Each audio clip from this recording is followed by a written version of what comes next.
다양한 언론 그리고 다양한 정치인들의 이야기가 쏟아지고 있는데 먼저 여야 원내대표의 시각차 극명하게 대비가 되죠. 검찰 조직 내 절대다수 형사 공판부 검사를 중용했다. 특정 인맥 편중에서 균형 잡은 것을 높이 평가한다.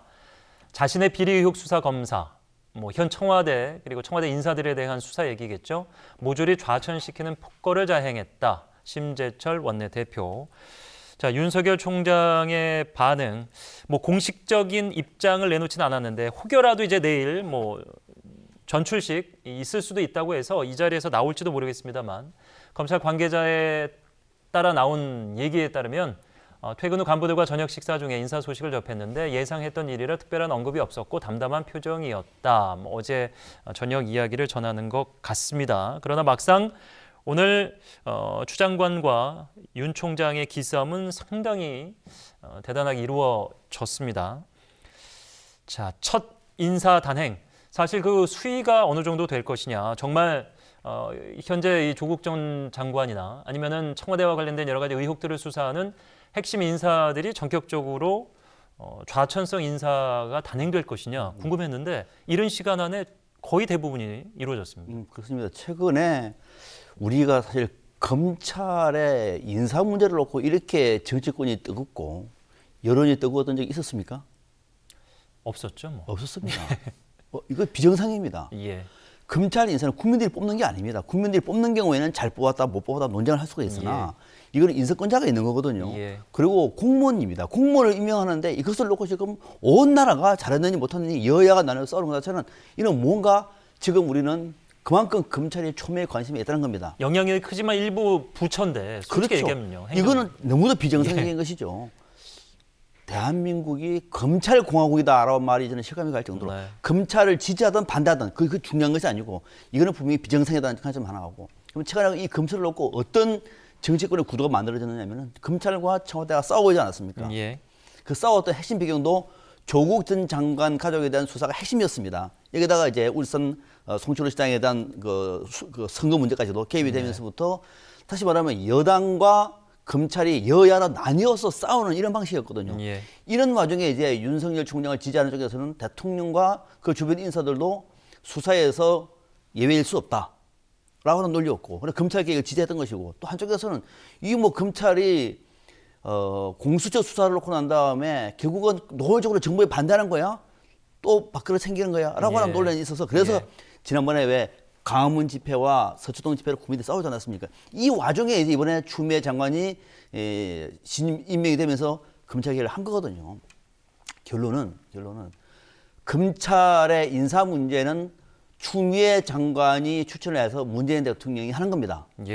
어떻게 하더라도 할 말이 없는 겁니다. 이거는. 없으나 내용을 봤더니 윤석열 체제 손발이 다 잘렸어요. 윤석열이 혼자만 남았습니다. 다 잘렸어요. 이것을 가지고 정말 인사 잘했다라고 말한 것은 이거는 비정상적인 거죠. 수사가 진행 중에 있는 판사나 검사 같은 경우에는 타이밍이 돼도 끝나고 난 다음에 합니다. 그게 기본이잖아요. 그런데 지금 수사하고 있는데 마침 또 그것이 청와대와 여당한테 불리한 쪽으로 수사를 하고 있는 검사들이 다 좌천성 인사가 됐다. 이걸 잘했다. 추미애 장관은 통쾌했을지 모르겠습니다만 국민들 볼 때는 도대체 지금 검찰에 대해서 청와대가 완전히 지배적인 검찰 권력을 휘둘려고 하는 그런 어떤 일종의 어떻게 권력에 의한 검찰 흔들기라고 하는 비판을 받아도 할 말이 없는 대목이거든요. 그래서 법률적으로는 할 말이 없으나 적어도 국민의 눈으로 볼 때 정치적으로는 상당한 논란이 일 수밖에 없는 것이고 이런 측면에서 검찰의 반발한 저는 당연한 규결이다 이렇게 봅니다. 검찰이 반발하고 있고 한국당도 반발해서 추 장관을 직권남용 권리행사 밤해로 고발하겠다라고 얘기를 했는데 묘하게도 이 고발이 이루어진다면은 참고가 될 만한 대법원의 판결이 오늘 나와서 잠시 후에 이제 박영주 변호사와 법률적인 부분은 짚어보겠습니다만 조금 땡겨서 이 의견만 좀 보도록 하겠습니다. 그러니까 만약 안태근 전 검사장 이 서지현 검사를 성추행했죠. 그리고 인사를 불이익을 줬다. 그 혐의로 다시 고소가 됐었는데 만약 안태근 검사장에게 대법원이 유죄를 판결한다면은 추미애 장관의 이번 인사도 직권남용이 아니냐 이런 그 보수 언론이 먼저 관련 이야기를 내놨기 때문에 여기에 대해서 박범계 의원이 이렇게 얘기를 했습니다. 인사권 행사에 직권남용죄가 적용, 이 가이드라인이 난 것처럼 보인다. 그러니까 이제 대법원의 판단은 2심까지는 실형 2년이었는데 무죄 취지로 다시 파기환송했거든요. 그 얘기는 이제 직권남용으로 보기 어렵다라는 거였습니다. 완전히 뭐 다른 사안이라고 볼 수 있겠습니다만 직권남용과 권리행사 방해라는 측면에서는 가이드라인이 어느 정도 될 수도 있다라는 취지의 얘기. 이게 이제 보수 언론의 얘기와는 대치점이 있고 한국당이 고발을 할 수 있을지에 대해서도 이 부분이 좀 참고가 되겠습니다. 네, 우리가 이제 인사권과 관련해 가지고 지난 정권에서 문제가 됐던 게 소위 말하면 문체부의 백태강 국장. 예. 그래서 대통령이 참 나쁜 사람이다. 그래가지고 공무원을 갖다가 좌천시키고 자르고 그렇게 해서 나중에는 이제 문제가 됐지 않습니까? 예. 이제 그랬던 부분들에 대해서는 이제 탄핵 이후에 이게 좀 다시 자리가 잡혔는데 또 하나가 이제 그 소위 미투 운동의 촉발점이 됐던 이 안태근 전 검사장이요. 네, 검사장이죠. 이분의 그 인사권, 그러니까 자신의 대상이 됐던 성범죄의 대상이 됐던 사람을 좌천시킨 거 아닙니까? 예. 근데 거기에 대해서 법원이 이제 판단을 내놨어요. 우리가 이제 탄핵을 거치면서 직권 남용에 대해서 굉장히 이제 어떤 그 국민들의 판단 이런 것들이 이제 굉장히 칼날이 이렇게 벼려졌는데 예. 그러다 보니까 그 칼날이 다시 문재인 정부로 지금 돌아왔습니다. 예. 그러다 보니까 모든 사건에 대해서 서로 상대당에서 검찰에 고발하고 그럼 검찰이 고발하면 또 재판까지 가고 이게 직권 남용이냐 아니냐 모든 사안들이 다 하나하나가 이게 법원의 판단을 받게 됐어요. 예. 좀 그런 점에서 이번 그 안태근 전 검사장에 대한 직권 남용 이 판결이 이제 법원에서 이제 그런 사건들 즉 이게 정치에서 해결이 못하니까 이게 다 지금 법원에 가가지고 검찰에 가가지고 이게 해결되는 이게 정상은 아니거든요. 근데 어쨌든 직권남용에 좀 기준이 마련된다 이런 점에서는 예. 좀 의미 있는 일이 같고요.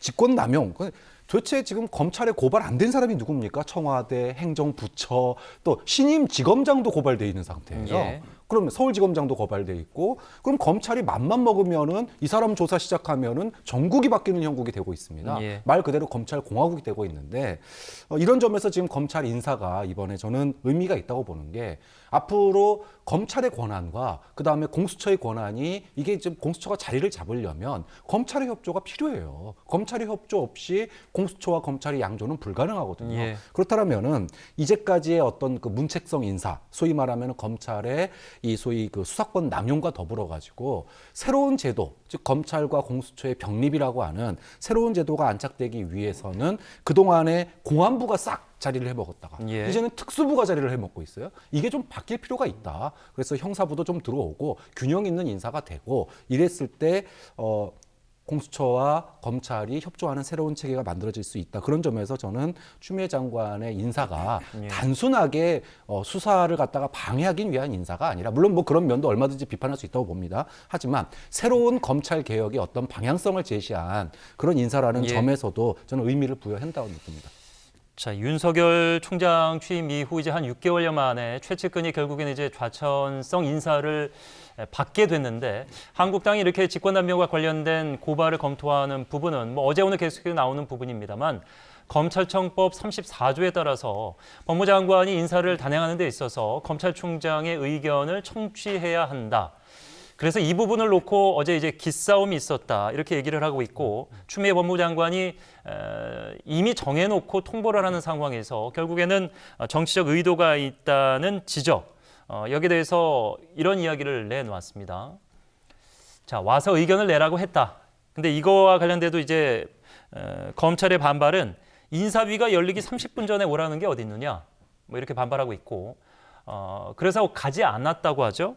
여기에 대해서 이제 추 장관이 그런데 검찰 쪽에서 뭐 제3의 장소로 와서 만나자라는 요구가 있었다. 근데 또 이 추 장관이 거기에 가지 않고 오라고 하고 일정도 취소하고 윤 총장은 6시간이나 기다렸다. 이게 막 계속 이제 핑퐁 게임처럼 서로가 시간 테이블, 타임 테이블을 내놓으면서 이렇게 주고받고 있는 상황이었는데 그래서 이제 이분과 관련돼서 문제가 있다. 인사를 왜 윤 총장과 미리 상의하지도 않고 명단을 미리 주지도 않고 30분 전에 오라고 했느냐. 이 법무부 절차를 따르지 않았다. 그런데 법무부가 이제 상급 기관이고 장관이 어느 정도 융통성 있게 할 수 있는 부분 아니냐. 어떻게 생각하세요? 저는 어저께 그 대검에서 30분 전에 인사위가 열리기 30분 전에 오라는 거는 사실상 들러리 세우는 거 아니냐 이런 식의 내용의 비판이 있었거든요. 이걸 들었을 때는 추미애 장관이 조금 너무 성급한 거 아닌가, 조금 더 여유 있게 쓰면 어떨까라는 아쉬움이 있었습니다. 근데 오늘 추미애 장관이 법사위에서 그런 게 아니다. 어저께 전화로 1시간 동안이나 설명했고 와서 인사안을 좀 내달라고 얘기했고 그리고 그나마도 이제 얘기를 안 하니까 자기가 모든 업무 다 비우고 6시간이나 기다렸다. 그리고 제3의 장소로 인사안 가져오라는 게 말이 되냐. 이게 보안 상황인데 그 보안 상황을 당사자들한테 어떻게 알려주냐. 총장이 들어와가지고 인사 협의를 해야 되는데 안 들어오겠다고 하니까 어쩔 수 없이 인사한 거 아니냐. 이렇게 반론을 했어요. 자, 그렇게 놓고 보면 저는 추미애 장관이 검찰총장의 의견을 충분히 듣지 못했다라고 하는 점에서 저는 책임이 있다고 봅니다. 반면 저는 그 윤석열 총장도 굉장히 책임이 크다고 생각해요. 자기 얘기 어차피 안 들어줄 거다. 이거 생각하고 얘기 안 하는 게 과연 맞는 건가요? 어차피 좌천시키고 어차피 자를 건데 내가 왜 그 자리에 가느냐. 그렇더라도 저는 검찰총장이 의견을 개진하는 거는 의무입니다. 의무. 그래서 검찰총장이 내 의견은 인사하는 이런 건데 좀 최대한 반영해 줬으면 좋겠다라고 얘기를 해야 돼요. 그거 얘기 안 하고 법무부 장관이 가져와가지고 나는 법무부 장관은 이렇게 생각하는데 총장님 의견은 어떠십니까라고 이렇게 다 재갈을 맡아야 되는 건 아니잖아요. 그만둘 때 그만두더라도 윤석열 총장이 나는 나의 소신에 맞서서 이런 기준을 가지고 이런 인사를 해야 된다라고 의견을 제시하고 그 의견이 받아들여지지 않았을 때 자신이 그러면 거기에 대해서 항변을 하든 그만두든 뭔가 해를 해야 되는데 이거는 묵묵부답이에요. 장관이 오라는데 오지도 않고 의견도 제시 안 하고 과연 이게 잘한 건가? 좀 그런 점에서 소위 말해서 직권남용 부분, 법무부 장관이 잘못했냐, 총장이 잘못했냐라고 하는 부분은 둘 다가 의무와 권한을 제대로 행사하지 못했다라고 보는 거죠. 이 대목에서는 참 우리가 깊게 따져볼 대목이에요. 이제 윤석열 편이냐, 추미애 편이냐의 문제가 아니고 그동안의 검찰은 아마 지금 윤석열 총장처럼 이렇게 했던 것 같아요. 사실상의 법무부를 깎고 흔들었던 것 같아요. 그간에 해왔던 배에 있는 과정을 보면은 이번만은 아니었을 것이다. 제가 이 검찰청법 34조 내용을 보니까 검사의 임명과 보직은 법무부 장관의 제청으로 대통령이 한다. 이 경우 법무부 장관은 검찰총장의 의견을 들어서 검사의 보직을 제청한다 이렇게 되어 있습니다. 의견을 들어서. 의견을 듣는 겁니다. 반영하라 아니면은 뭐 논의하라 이런 얘기가 아닌 거죠. 그렇죠. 의견을 듣는 겁니다. 그러면 의견을 듣기 위해서는 의견을 말할 사람이 가가지고 의견을 말하는 것이 상관한테 가는 것이 당연하지 않습니까? 상관이니까요. 그러면 당연한 거죠. 그런데 추미애 장관 얘기하는 거 들어보니까 무슨 그 의견을 내라고 했는데 하지도 않고 일정을 취소하고 6시간 기다렸는데도 오지도 않더라. 저는 대한민국에 장관이 이렇게 말하는데 이렇게 청장이 정말 청장입니다. 청장이 이렇게 한다는 게 있습니까? 검찰 빼고. 저는 이거는 정말로 윤석열 총장이 이런 식으로 모습을 보이면 안 되는 겁니다. 정치의 뜻이 있으면은 이해할 수 있어요. 이 판에 그냥 청와대 각을 세우는구나. 그게 아니라고 얘기하면은 공직자로서 이러면 안 되는 것이고요. 저는 그동안에 윤석열 총장 체제의 검찰 수사를 상당히 힘을 실어줬는데 또 하나 의심스러운 것은 얼마 전에 팩트 수사도요. 8개월 만에 기소했습니다. 팩트 수사는 패스트 트랙 폭력 사태입니다. 모든 영상 증거 증인은 다 있습니다.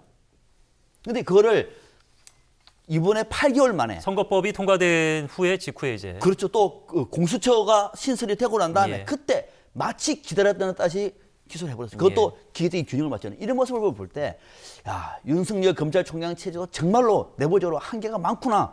그동안 이렇게 해가지고 전국을 법무부를 흔들었을지 모르겠으나 이번에 이 내용을 보고 난다면 정말로 윤석열 검찰총장의 그 의지에 대해서만큼은 저도 상당히 불신감을 갖고 있는 것도 감출 수 없는 대목입니다. 30여 명의 인사가 일단 단행이 됐고 검찰 인사 교체는 조금 더 진행이 될 것으로 보입니다. 박지원 의원이 뭐 최근에 이제 토크쇼에도 나오셨더라고요. 3명의 검사장 자리가 남겨둔 것이 기막힌 선택이었다. 추 장관의 승진 대상자 자리이기 때문에 아래 이제 이 자리를 바라보는 사람들이 있겠죠. 검찰이 대놓고 반발하지는 못할 것이다. 인사권자를 향해서 비판의 목소리를 높이지는 못할 것이다. 라는 얘기인데 장제원 의원, 표정이 무섭습니다. 권력형 수사 지휘 수뇌부 산산조각 내고 유배까지 보냈다. 문재인 정권은 스스로 독재 정권임을 선언했다. 한국당은 뭐 이제 문재인 대통령 향해서 독재자다 이렇게 얘기한 지가 상당히 오래됐는데 뭐 사안 하나하나마다 독재로 가는 길이다 이렇게 얘기는 하고 있습니다. 자, 부산 제주로 발령을 낸 것으로 보고 이제 뭐 유배다 이렇게 얘기하는 것 같습니다. 네, 아마 지금 자유한국당 입장에서는 아픈 대목이죠. 그런데 좀 더 뒤집어 보면은 자유한국당 과거에 박근혜 정부 때 어떻게 했습니까? 뭐 덜 알려졌을 뿐이지 뭐 대동소이 뭐 그래서, 극인 객인이다 이런 정말 말씀입니다. 논리를 예. 맞으나 장전 오해 논리를 맞습니다만 별로 감흥은 저는 없습니다. 예. 그러나 따져볼 대목은 지금 추미애 장관이 이제 차장급 3명 핵심 부직자를 남겨놨다라고 하는 얘기는 이제 검찰한테 크게 반발하지 하지 못하도록 말 잘 듣는 쪽에는 자리를 주겠다라고 하는 뜻으로 이해를 할 수가 있겠으나 기본적으로 지금 검찰은 윤석열 총장 체제 이 검찰 체제 가지고는 국민들 신뢰를 받기 어렵습니다. 예. 앞으로 이제 이번 총선 끝나고 난 다음에 대통령 선거가 있는데 2년 내내 이런 식으로 간다고 얘기하면 이 나라가 어떻게 되겠습니까? 예. 저는 그건 납득할 수 없는 대목이고 앞으로 이것이 만약에 이제 야당에서는 반발할지 모르겠으나 검찰의 인사개혁을 통해서 검찰이 제대로 자리를 만들어주고 그다음에 이제 공수처 통과됐습니다. 내년 아마 상반기 안으로는 공수처 신설될 수가 있어요. 검경 수사권 조정되고 균형이 맞춰지고 검찰에 성과가 나오고 더 나아가서 검찰에 이렇게 무분별하게 불러가지고 매 사건마다 검찰에 나가서 브리핑하는 이런 예. 시스템이 정비가 된다고 얘기하면 결과적으로 이거는 검찰 개혁에 대한 문재인 정부의 성과가 될 수 있는 대목이죠. 예. 그거는 지금 여당한테는 유리한 거죠. 예. 자, 이제 뭐 정권 관련 이제 수사들이 팀이 다시 꾸려져서 시간이 소요가 될 테고 이후에 이제 뭐 방향성을 예단하기 이릅니다만 여하튼 한국당이 주장하는 부분은 살아있는 권력에 대해서 엄격하게 잣대를 적용해서 수사하라고 해놓고선 정작 관련자들에 대한 수사가 어느 정도 진행되니까 손발을 다 잘라놓은 거 아니냐. 비정상적인 검찰의 수사가 문제다라고 비판하는 민주당과의 대치점은 바로 여기에 있는데.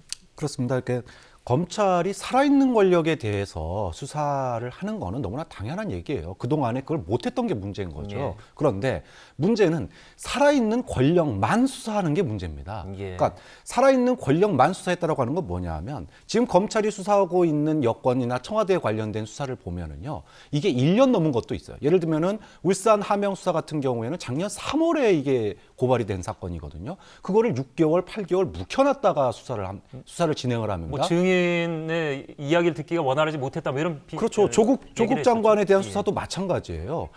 수사라고, 그러니까 살아있는 권력에 대해서 살아있는 권력도 수사라는 거였습니다. 그러니까 검찰이 수사를 할 때는 정밀하고 그리고 국민의 공감을 얻을 수 있게 빠르게 수사를 해야 돼요. 예. 근데 이거는 검찰이 이제까지의 수사를 보면은 의혹은 당연히 정권이 시간이 흐르면 의혹이 나올 수밖에 예. 없습니다. 그 의혹을 계속 건들기만 하고 마무리를 시키지를 않아요. 그 얘기는 뭐냐 하면 어떨 경우에는 그 의혹을 갖다 크게 키우기도 하고 어떨 때는 줄이기도 합니다. 이게 검찰이 가지고 있는 그 소위 기소권 독점, 이걸 가지고 지금 검찰이 소위 정치를 한다라고 보는 거거든요. 좀 그런 점에서 검찰이 수사하는 건 너무나 당연하고 네. 그리고 살아있는 권력도 수사해야 되는 건 너무나 당연한 건데 그것을 갖다가 무한정 청와대를 수사하고 무한정 청와대를 압수수색할 수는 없다라는 겁니다.